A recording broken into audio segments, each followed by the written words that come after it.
A impressão 3D, para quem acha que é algo novo, um advento tecnológico, é uma tecnologia que vem e existe aí desde o início dos anos 80 ao fim dos anos 70. Grandes conglomerados se faziam utilizar dessa tecnologia e construíram justamente para o que eu estou falando aqui para vocês. Baratear e encurtar ciclo de desenvolvimento de produtos, pesquisas e desenvolvimento de grandes conglomerados industriais. Nesse primeiro caso, a indústria automobilística, a indústria aeroespacial, que eram gente que tinham verba disponível para investir em maquinários e desenvolvimentos como esse. A muitos atribui-se a descoberta da impressão 3D. Tem ali pelo menos 4, 5 pessoas que nós podemos fazer essa atribuição e pelo menos umas 3 ou 4 grandes empresas. Essas empresas existem até hoje e desenvolveram maquinários fantásticos que produzem e propõem coisas que nem imaginamos. E maquinários que nessa época custavam milhões ou dezenas de milhões de dólares, hoje nós encontramos aí mercado afora entre 3 e 5 mil dólares. Com máquinas como essa, você refaz e transforma produtos assim em até 1/5, 1/4 do tempo que você desenvolveria sem elas. Então não tem como nós fugirmos da indústria 4.0 sem o entendimento dessas novas tecnologias. E aí o desabafo que eu fiz, principalmente para falar a respeito do início da luta da Fractal. Essas máquinas fantásticas, máquinas excepcionais, que lá fora custam entre 3 e 5 mil dólares, dolarizando, aqui no Brasil, chegam entre 10 e 15 mil dólares. Então, a indústria que agoniza há décadas, como vai fazer um investimento desse? É muito complicado. No mercado brasileiro, o que nós identificamos, depois de toda aquela lamúria e sangue suado que eu mostrei para vocês no início, nós identificamos que o principal mercado para impressão 3D no Brasil é de engenharia reversa. O que seria engenharia reversa? Você pegar um produto já disponível no mercado, fazer o desmonte completo desse produto, seja um produto mecânico, um produto eletrônico, o que for, para entender o funcionamento dele e o que ele propõe de funções e de como ele vai melhorar a vida do mercado que ele está inserindo. Então, o que vai acontecer? Você vai desenvolver um maquinário, vai criar um novo maquinário, um novo dispositivo eletrônico, principalmente aqueles que não têm mais patente. O que compensa? Você ir no mercado, pegar fazer o desmonte disso, ter esse entendimento e produzir com melhorias. Eu não estou falando em pirateamento não, tá, gente? É uma prática muito comum no mercado, principalmente para aquilo que não tem mais patente. Quando a gente está falando de patentes, aí não, aí você não pode fazer isso, você até vai ter as implicações jurídicas e legais a respeito. Mas para produtos como até mesmo alguns telefones celulares, você se faz dessa metodologia. Então, quando você tem uma impressora 3D em mãos e você tem um scanner digital de alta definição, que são as máquinas que eu falei de 50 mil reais, você consegue fazer a engenharia reversa de um produto assim, no que você normalmente levaria 3, 4 anos para desenvolver um produto, você se utilizando da engenharia reversa, você consegue ter um produto já testado e estudado ali em 1 ano. Se sua empresa tem um departamento de pesquisa e desenvolvimento, em algumas vezes entre 6 e 12 meses. Então não tem como falar que vamos fugir ou vamos negar isso. A China ela cresceu muito se valendo dessa metodologia de engenharia reversa. Hoje a China é uma dos carros-chefes de impressão 3D no mundo. Tem muita máquina ruim, mas tem máquinas fantásticas feitas pelos chineses. A Coreia do Sul também passou por esse estágio. Então, aquilo que você vê que tem a procedência da China ou da Coreia do Sul podem confiar de olhos fechados, porque eles não cometeram ou não vêm cometendo os mesmos erros que nós cometemos.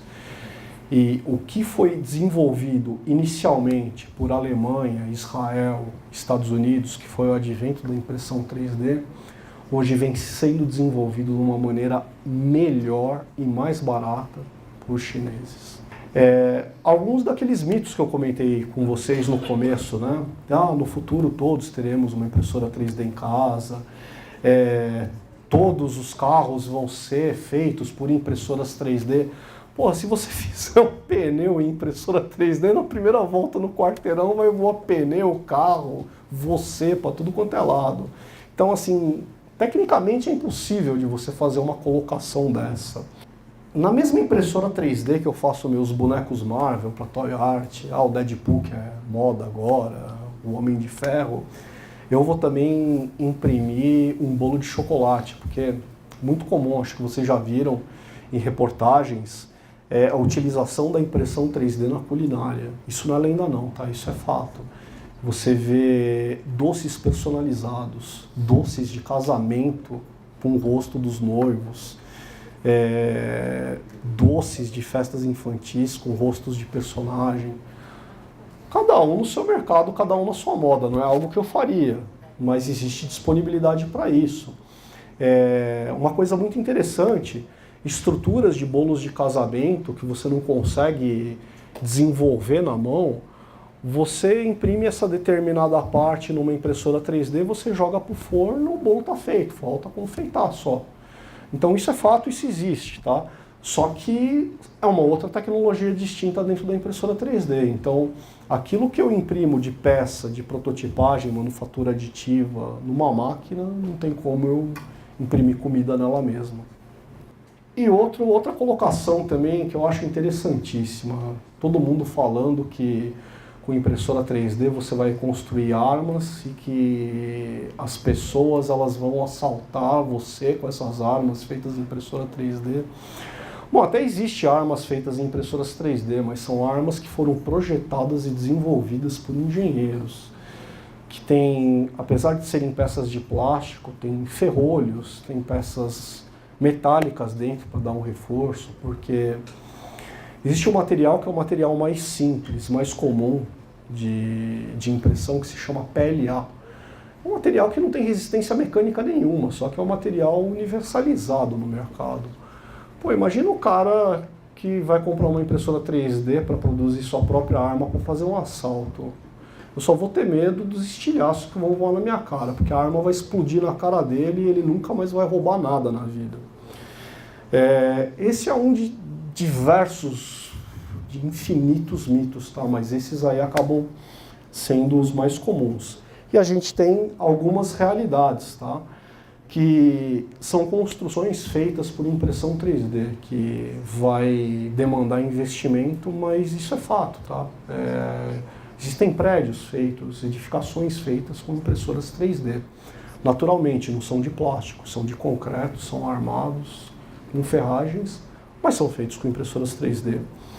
Bom, órgãos vivos eu acho que eu não preciso nem comentar, né? A semana passada foi um marco assim, no advento de impressão 3D, conseguiram imprimir um coração com células vivas. Ele não tem o desenvolvimento funcional dele ainda, mas são células vivas e que se reproduzem. Então, assim, isso já é uma realidade que está chegando. E essa tecnologia, ela vem sendo disponibilizada aí num punhado de 4, 5 anos. Existem pesquisas muito lá de trás, mas viagens na maionese, como eu comentei com vocês. Sabiam que era possível, mas ainda não existia a tecnologia.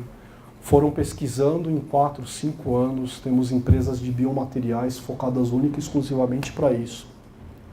Impressão 3D reduz em até 80% o ciclo de desenvolvimento do produto. Ela mudou o conceito produtivo, personalizando produtos e modificando o ciclo de vida desses produtos. E a impressão 3D ela tem uma característica peculiar, uma ausência completa de escalabilidade, mas toda regra tem a sua exceção. O mercado joalheiro e o mercado de protetização odontológica, ele assim foi revolucionado com a impressão 3D, porque enquanto se fazia na mão, passou-se a se fazer muita coisa ao mesmo tempo em máquina pelo mesmo tempo. No começo, por que eu falo em convergência tecnológica? Porque nós inicialmente idealizamos a Fractal 3D como uma prestação de serviço e revenda apenas de impressora 3D. E nós vimos que nós estávamos penando muito com isso. E que se nós quiséssemos falar de indústria 4.0, nós não podíamos nos esquecer de outras tecnologias que revolucionariam a indústria e que andariam paralelamente à impressão 3D. Uma delas é a energia solar.